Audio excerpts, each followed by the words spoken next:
नमस्ते छात्रों, आप सबका स्वागत है ज़ेनिथ एकेडमी ऑनलाइन में। आज हम हिंदी औपचारिक पत्र के बारे में बात कर रहे हैं for ICSE class 9 and 10। Okay, तो औपचारिक पत्र का अर्थ होता है फॉर्मल लेटर, और इस वीडियो में मैं आपको सिखाऊंगी इसका फॉर्मेट। मैं आपको कुछ रेडीमेड सेंटेंसेस दूंगी, डायरेक्टली रेडीमेड सेंटेंसेस जो आप यूज़ करेंगे अपने लेटर्स में। बहुत अच्छी वोकेबलरी वाले सेंटेंसेस मैं दूंगी जिसकी वजह से एग्जामिनर इम्प्रेस हो जाए और आपको बहुत अच्छे मार्क्स मिले आपके लेटर में। हम इस वीडियो में सैम्पल लेटर्स पढ़ेंगे और मैं आपके साथ कुछ टिप्स शेयर करूंगी, तो एंड तक इस वीडियो में बने रहिए। तो सबसे पहले बात करते हैं फॉर्मल लेटर्स या औपचारिक पत्र होते क्या है। तो औपचारिक पत्र बच्चों वो होते हैं जो हम किसी सगे संबंधी को नहीं लिखते या हमारे नॉन पर्सन को नहीं लिखते। Okay, will write it to maybe business owners या न्यूज़पेपर एडिटर्स और म्युनिसिपल कॉरपोरेटर्स और या प्रिंसिपल। ओके, सो औपचारिक पत्र उन्हें लिखा जाता है जिनसे हमारा कोई निजी संबंध ना हो, डायरेक्ट रिलेशनशिप ना हो। व्यवसाय यानी बिजनेस से संबंधी, प्रधानाचार्य को लिखे प्रार्थना पत्र, आवेदन पत्र, सरकारी विभागों के लिखे गए पत्र, संपादक यानी एडिटर के नाम पत्र आदि औपचारिक पत्र कहलाते हैं। औपचारिक पत्रों की भाषा सहज और शिष्टापूर्ण होती है, ऑब्वियसली, क्योंकि हम अपने फ्रेंड से या अपने रिलेटिव से बात नहीं कर रहे हैं, we are talking to some authority, तो इसलिए हमारी लैंग्वेज भी शिष्टापूर्ण होनी चाहिए यानी विथ रिस्पेक्ट होनी चाहिए। इन पत्रों में केवल काम या अपनी समस्या के बारे में ही बात कही जाती है। ओके, तो we will talk only about the problem that we are facing, या जो हमें काम है। ओके, हम इधर उधर की बातें नहीं करेंगे यहाँ पे। सो फॉर्मल लेटर 7 मार्क्स के लिए आता है और इसकी वर्ड लिमिट होनी चाहिए अराउंड 150 वर्ड्स यानी 150 शब्द। तो आइए फॉर्मेट की बात करते हैं। फॉर्मेट में सबसे पहले हम अपना एड्रेस लिखेंगे। ओके, जो लेटर लिख रहा है तो 3 लाइनों का होना चाहिए। फर्स्ट 2 लाइन्स में कॉमा होना चाहिए, लास्ट में पूर्ण विराम देती हूँ। देखिए, इस तरीके से आपको एड्रेस लिखना है। 1003 कॉमा महावीर नगर कॉमा बोरीवली कॉमा मुंबई और फिर पिन कोड। तो आपको याद रखना है कि आप जब भी एड्रेस लिखें आगे 2 में कॉमा लगाना है, लास्ट वाले में पूर्ण विराम लगाना है। देखिए इस तरीके से। तो मेरी यहाँ पे ये टिप है कि आप पहले से ही अपना एड्रेस प्रॉपरली याद करके जाएं ताकि आपको कोई भी स्पेलिंग मिस्टेक ना हो। ठीक है, नंबर्स भी हम अच्छे से प्रैक्टिस करके आपका एड्रेस आप याद कर लीजिए। ओके, फिर 1 लाइन छोड़ के दिनांक लिखी जाती है। अब दिनांक यानी डेट, तो 2 फॉर्मेट होते हैं डेट लिखने के लिए। यहाँ देखिए 10 अप्रैल कॉमा और फिर आप ईयर लिखेंगे 2021, या फिर आप इस तरीके से भी लिख सकते हैं कि इस तरीके से आप डैश डाल के भी लिख सकते हैं, लेकिन मैं सजेस्ट करूँगी कि आप पहले वाला लिखें, क्योंकि दोनों ही आईसीएसई में अलाउड है, बट आप पहला वाला लिखें। और याद रखें, मेरी एक दूसरी टिप है कि आप जिस दिन आपका एग्ज़ाम है, ओके, वही आप डेट लिखें और आप पहले से मंथ जो है, आपका महीना जो है, उसकी स्पेलिंग अच्छे से प्रैक्टिस करके जाए ताकि यहाँ पे भी आपकी स्पेलिंग एरर ना हो। तो 10 अप्रैल फिर कॉमा लगाना है और फिर ईयर लिखना है। ठीक है, तो एड्रेस लिख लिया, 1 लाइन छोड़ के दिनांक लिख ली, फिर 1 लाइन छोड़ के आपको ये शब्द लिखने हैं सेवा में, फिर कॉमा लगाना है और यहाँ पे आपको एड्रेस लिखना है, आप जिसको लिख रहे हैं लेटर। तो यहाँ जो फर्स्ट लाइन है, फर्स्ट लाइन में आप उसकी उपाधि लिखेंगे। ओके, जैसे कि अगर आप प्रिंसिपल को लिख रहे हैं तो आप लिखेंगे प्रधानाचार्य, और फिर सेकेंड लाइन से एड्रेस लिखेंगे जो भी स्कूल का नाम है और एड्रेस उसका। ओके, फिर 1 लाइन छोड़ के विषय, ये वर्ड्स आपको लिखना है, विषय कोलन लगाना है और फिर आपको विषय लिखना है। जो भी आपके लेटर के अकॉर्डिंग आप विषय लिखेंगे उसको अंडरलाइन करेंगे और लास्ट में पूर्ण विराम लगाएंगे। फिर 1 लाइन छोड़ के संबोधन लिखना है। तो संबोधन क्या लिखेंगे, तो संबोधन डिपेंड करता है कि आप किसको लेटर लिख रहे हैं, तो आप क्या संबोधन लिखेंगे। महोदय, अगर आप जिससे बात कर रहे हैं वो जेंट्स है तो महोदय या महोदया। फिर आदरणीय यानी रिस्पेक्टेड, माननीय का भी वही अर्थ है, तो आप महोदय या महोदया, आदरणीय या माननीय। ओके, तो आदरणीय और माननीय बोथ मेल और फीमेल दोनों के लिए आ सकता है। महोदय मेल के लिए आएगा, महोदया फीमेल के लिए आएगा। फिर आपको 3 पैराग्राफ्स लिखने हैं, अनुच्छेद 1, अनुच्छेद 2, अनुच्छेद 3। पहले अनुच्छेद में आप अपने आप को इंट्रोड्यूस करेंगे, आपकी प्रॉब्लम इंट्रोड्यूस करेंगे। सेकंड वाले में आप प्रॉब्लम को डिटेल में बताएंगे और थर्ड पैराग्राफ में आप कुछ सजेशंस देंगे और रिक्वेस्ट करेंगे आपको हेल्प करने के लिए। फिर अंत में आप लिखेंगे धन्यवाद। जैसे हम इंग्लिश में लिखते हैं थैंकिंग यू, तो उसकी जगह आपको हिंदी में लिखना है धन्यवाद, मतलब विथ थैंक्स। ओके, धन्यवाद के बाद आप पूर्ण विराम लगाएंगे। नेक्स्ट लाइन में आप समापन लिखेंगे। तो समापन में हमें क्या लिखना है, ठीक है, तो आप अगर लड़के हैं तो आप लिखेंगे भवदीय, भवदीय, और अगर आप लड़की है तो आप लिखेंगे भवदिया। ओके, अगर आप अपने प्रधानाचार्य को पत्र लिख रहे हैं तो आप भवदीय या भवदिया नहीं लिखेंगे, आप लिखेंगे आपका आज्ञाकारी शिष्य, तो आज्ञाकारी इस तरीके से लिखते हैं, ठीक है, आज्ञाकारी शिष्य, बिकॉज यू आर स्टूडेंट। सो आप भवदीय या भवदिया ना लिख के आज्ञाकारी शिष्य लिखेंगे। और अगर आप लड़की है तो आप आज्ञाकारिणी शिष्या लिखेंगे, ठीक है। लड़के हैं, अगर आप किसी म्युनिसिपल कॉरपोरेटर को लिख रहे हैं या कमिश्नर को लिख रहे हैं या किसी न्यूज़पेपर एडिटर को लिख रहे हैं तो लड़के हैं तो भवदीय और लड़कियां हैं तो भवदिया। और अगर आप प्रिंसिपल को लिख रहे हैं, प्रधानाचार्य को लिख रहे हैं तो आज्ञाकारी शिष्य या आज्ञाकारिणी शिष्या। तो ये समापन हो गया। उसके बाद आपको एक इस तरीके से पूर्ण विराम लगाना है और फिर नीचे अपना नाम लिखना है। आप यहाँ पूर्ण विराम नहीं भी लगाएंगे तो आपके मार्क्स कट नहीं होंगे, और आखिरी में अपना नाम लिखना है, नाम के बाद पूर्ण विराम नहीं लगाना है। तो एक बार फॉर्मेट फिर से रिपीट कर रही हूँ, अपना पता, दिनांक इस फॉर्मेट में, सेवा में यहाँ उपाधि आएगी जैसे प्रधानाचार्य और जो भी स्कूल का नाम और एड्रेस, विषय आपके पत्र के अनुसार, संबोधन में आप लिख सकते हैं महोदय, महोदया या आदरणीय या माननीय। फिर 3 पैराग्राफ्स के धन्यवाद, समापन में भवदीय या भवदिया या आपका आज्ञाकारी शिष्य या आपकी आज्ञाकारिणी शिष्या, और फिर आपका नाम। अब यहाँ आपको बनाना है एक एनवेलप। ओके, तो एनवेलप लगभग आप यहाँ से अपनी लाइंस काउंट कर सकते हैं, अराउंड 10 लाइंस होनी चाहिए, और उसी के अप्रॉक्स आप इसकी लेंथ ले सकते हैं। तो कोई फिक्स्ड चीज़ नहीं है कि आपको कितना सेंटीमीटर बाय कितना सेंटीमीटर बनाना है। अराउंड 10 लाइंस जितनी विड्थ लीजिए और फिर इसे थोड़ा रेक्टेंगल का शेप दे दीजिए। इस कॉर्नर में आपको ये वर्ड्स लिखने हैं ticket, you will have to write these words ticket, ठीक है। यहाँ ऊपर सेवा में फिर आप जिसको भी लिख रहे हैं, जैसे टू द म्युनिसिपल कॉरपोरेटर, ठीक है, तो म्युनिसिपल या फिर नगर निगम अध्यक्ष, और फिर उनका एड्रेस, प्राप्तकर्ता का एड्रेस, जिसे आप लेटर दे रहे हैं, जो लेटर को ले रहा है उसका एड्रेस, और प्रेषक, ये प्रेषिका, ये वर्ड्स आपको लिखने हैं, और फिर आपका एड्रेस। ओके, अब आते हैं हम रेडीमेड सेंटेंसेस पे। तो ये सेंटेंसेस आपको रट लेने हैं, पॉइंट्स एकदम ध्यान से सुनिए। तो आप फर्स्ट पैराग्राफ कैसे शुरू करेंगे? सविनय निवेदन है कि, this should be your first few words. हमेशा लेटर ऐसे ही शुरू करना है, सविनय निवेदन है कि, या फिर सादर निवेदन है कि। सविनय मतलब विनम्रता के साथ आपसे रिक्वेस्ट है, निवेदन है कि मतलब मैं ये बोलना चाह रहा हूँ, और सादर मतलब स आदर, विथ रिस्पेक्ट।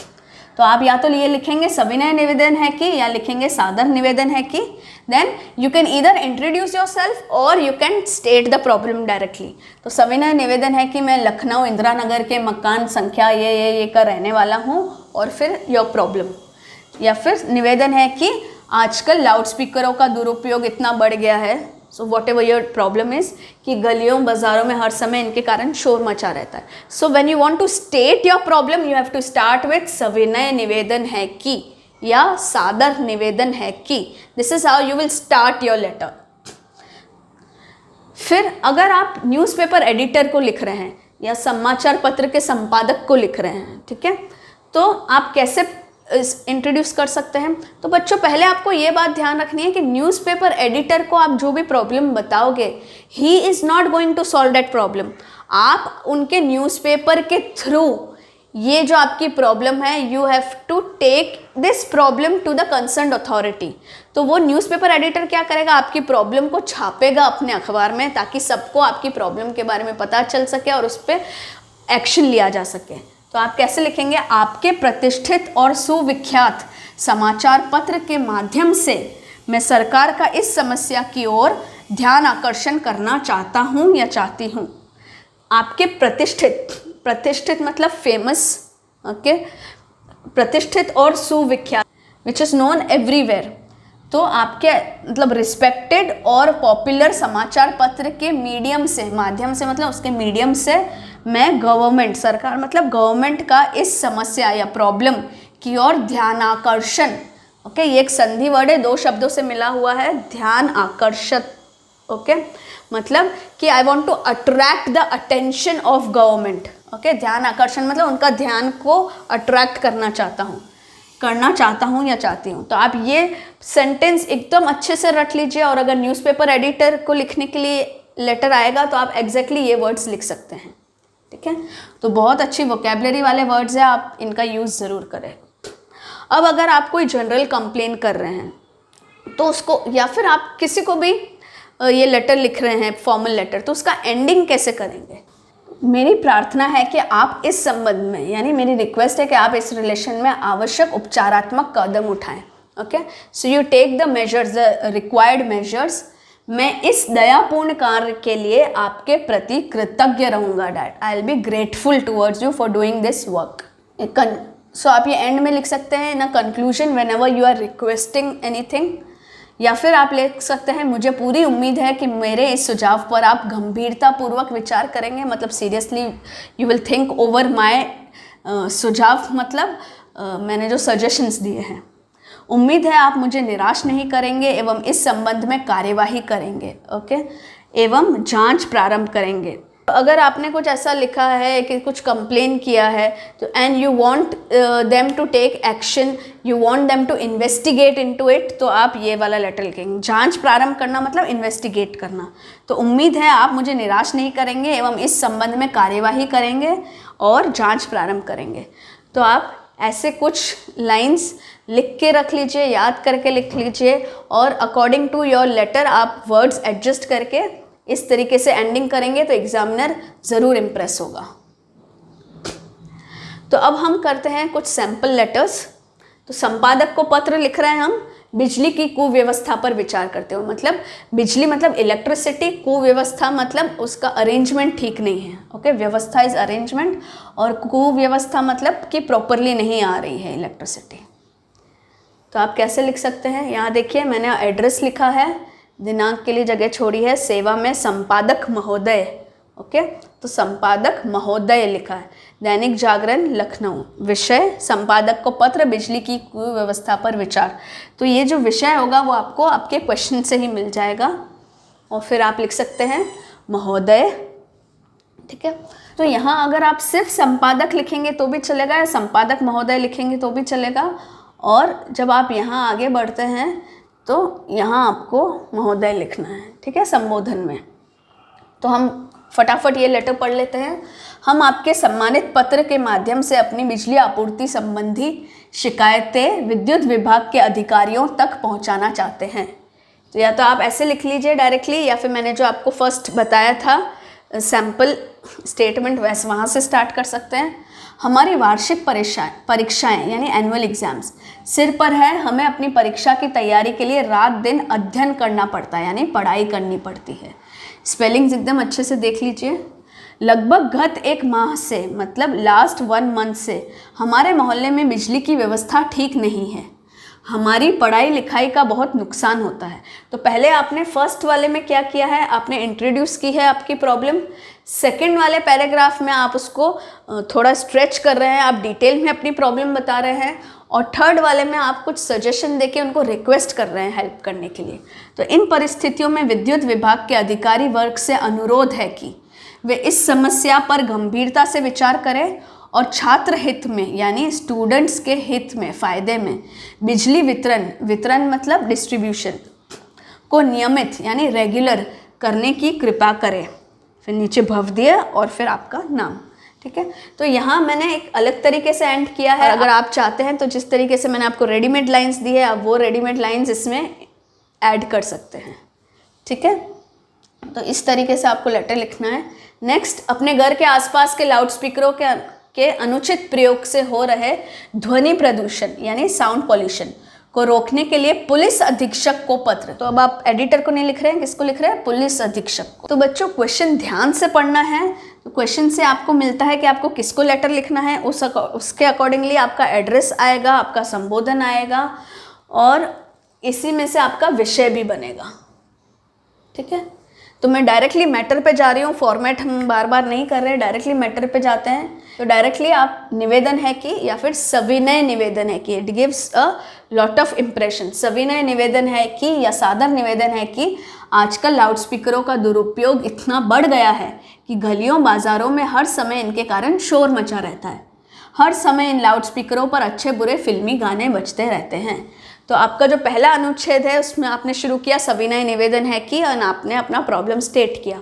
सेकंड वाले में आप अपने प्रॉब्लम को डिटेल में बताएंगे। इस प्रकार लाउड स्पीकरों का दुरुपयोग मतलब रॉन्ग उपयोग समाज के कई वर्गों के लिए बहुत हानिकारक है। अंतिम परीक्षाएं समीप आ गई है, मतलब नज़दीक आ गई है, परंतु लाउडस्पीकरों के शोर के कारण विद्यार्थी पढ़ नहीं पा रहे हैं। सारी रात गाने चलते रहते हैं जिस कारण बीमार लोगों को आराम नहीं मिल पाता, ठीक है। तो किन किन को प्रॉब्लम हो रही है वो सब आप लिख रहे हैं। ये लाउडस्पीकर ध्वनि प्रदूषण को बढ़ा रहे हैं जो हमारे कानों के लिए नुकसानदायक है। लास्ट वाले में आप सजेशन देंगे और उनसे रिक्वेस्ट करेंगे। अतः, तो ये शब्द से अगर आप कंक्लूजन लेंगे तो भी बहुत अच्छा रहता है। मतलब यू आर, अतः word shows that you are concluding। अतः आपसे अनुरोध है कि लाउडस्पीकरों के अनुचित प्रयोग पर रोक लगाई जाए तथा रात 8 बजे के बाद इनका प्रयोग करने वालों को दंडित किया जाए। So this is your 3 paragraphs and then you have to end the letter according to the format. एक और हम सैंपल ले लेते हैं। गली में गंदगी की शिकायत के लिए नगर निगम के अध्यक्ष को पत्र। तो शुरू करते हैं। सविनय निवेदन है कि वहाँ से, मैं लखनऊ इंदिरा नगर के मकान संख्या दिस का रहने वाला हूँ। क्योंकि आप अपनी गली की बात कर रहे हैं तो आपको आपका नाम और एड्रेस बताना पड़ेगा कि आप इस गली के हैं। फिर इस गली में कूड़ा करकट मलबे आदि के ढेर लगे रहते हैं। इन पर मच्छर मक्खियाँ मंडराते रहते हैं जो स्वास्थ्य के लिए बड़े हानिकारक है। इससे रोग फैल रहे हैं। घर घर में बीमार लोगों की संख्या बढ़ रही है। इससे समीपवर्ती भागों में, मतलब नज़दीक वाले भागों में प्रदूषण भी बढ़ता जा रहा है। अतः आपसे विनम्र अनुरोध है कि आप इस गली से संबंधित सफाई कर्मचारियों और इंस्पेक्टरों को आदेश देकर सफाई की समुचित व्यवस्था करने की कृपा करें। अब वो खुद तो सफाई नहीं करेगा तो वो किसी को आदेश देगा, तो हम इसलिए इनको रिक्वेस्ट कर रहे हैं कि आप इंस्ट्रक्ट कीजिए कंसर्न्ड अथॉरिटीज़ को, ओके। तो इस गली से संबंधित सफाई कर्मचारियों और इंस्पेक्टरों को आदेश देकर सफाई की समुचित व्यवस्था कराने की कृपा करें जिससे लोगों को भयंकर रोगों और परेशानियों से छुटकारा मिल सके। So you are giving him suggestions कि आप कंसर्न अथॉरिटी को बोलिए कि ये सब करें, okay. So this is how you have to structure your 3 paragraphs. So this was all about formal letter या औपचारिक पत्र इन Hindi. If you follow all the tips, if you learn the ready-made sentences and very good vocabulary words the way I have shown, it is very easy to get 7 marks full in your Hindi letter writing. And believe me and trust me, if you write such good words, examiner आपसे वैसे ही impress हो जाएगा। और paper में अगर आगे आपने कुछ छोटी मोटी स्पेलिंग मिस्टेक्स की है तो वो नज़रअंदाज हो जाएगी, ओके। वो ओवरलुक कर लेंगे एग्जामिनर। तो इसीलिए ऐसे और लेटर आप बहुत अच्छे से प्रिपेयर कीजिए। और इसलिए मैं आपको हमेशा सजेस्ट करती हूँ कि ICSE के लिए हमेशा फॉर्मल लेटर्स को सिलेक्ट करें, क्योंकि फॉर्मल लेटर में आप ये रेडीमेड लाइन्स लगा सकते हैं। So all the best and prepare well for your board exams.